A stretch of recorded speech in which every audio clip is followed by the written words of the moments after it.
Hello parents, it's Teacher Dominique and thank you for joining me on this week's video. Today our topic is writer's block. I'm so excited that you were able to join me today because this topic is really important when it comes to consistency with writing and our kids. So writing consistency, as we've been talking about since the beginning of the school year and the way that I've been training, dropping videos for you all in this group, means that your student, your learner is getting consistent practice writing what they want to write about.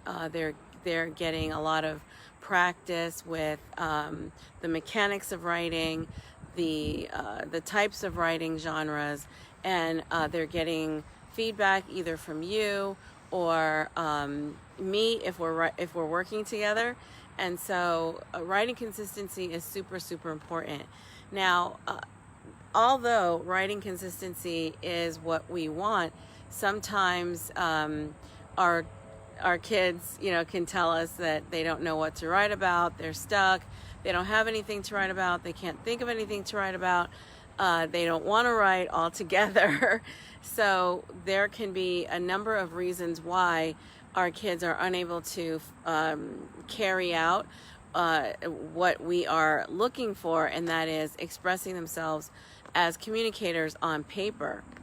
So if that's you, then this video is really for you, because how do you encourage your kids to continue writing every day, if not several times a week, if they're saying that they don't know what to write about? So what I like to do, and actually a good practice that you may want to start, is always, having them write a brainstorming list of what they like. So typically kids know what it is they like and dislike, so you can just have them go ahead and make a list of things that they like and dislike, because they can write information about any of those things. Have them really brainstorm at least a few things per day to fill up that list, and have that list live in the back of their notebook so that they can refer to it, and they can have a ready-made list that they can refer to anytime they want to go ahead and write. All right, so think about that, because if you are able to have them think in advance of what they want to write about, then they're never at a loss or asking you or nudging you.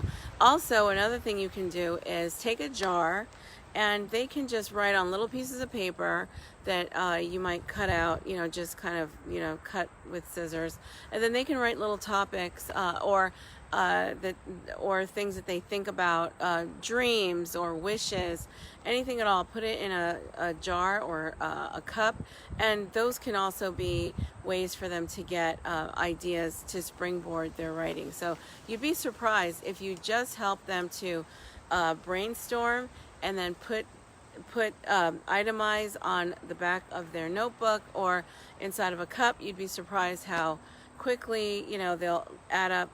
The topics will add up, and they'll always have something to consider as a writing topic, and they will not have to nudge on you for what they should write about, because organic writing is the first way that we want our learners to write. We want them to come up with their topics, with what they like, with what they want to express, on paper, and we want them to feel comfortable when they are looking for a way to get it started. All right, so the first thing that you can really do is give them an opportunity to go ahead and brainstorm, and brainstorming works every single time.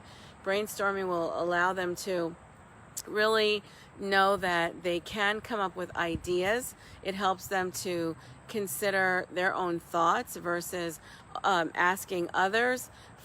Maybe they'll ask you for your feedback. What do you think about this topic? Or, can you take a look at my brainstorming list, and is there anything else that you would add to it?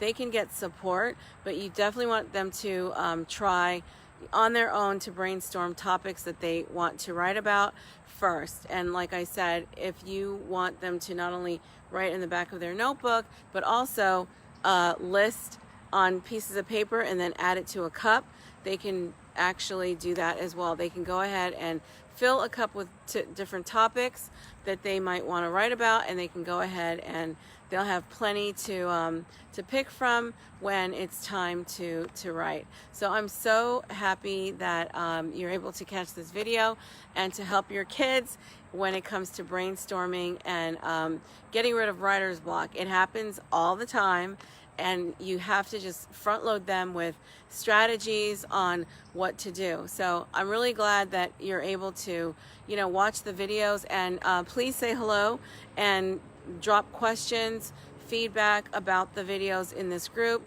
This group is all about parents who want to help their kids in writing, and I am definitely so happy and proud to be available to talk to you about what it is that you're seeing, and definitely for today's topic, which is writer's block, give you some strategies that you can use with your learner to help them navigate through writer's block and into efficiency when it comes to their writing. So have them write in the back of their notebook, and or also in other neat places such as a box or a cup for their writing topics. Thank you so much for joining me, and I'll see you in the next video.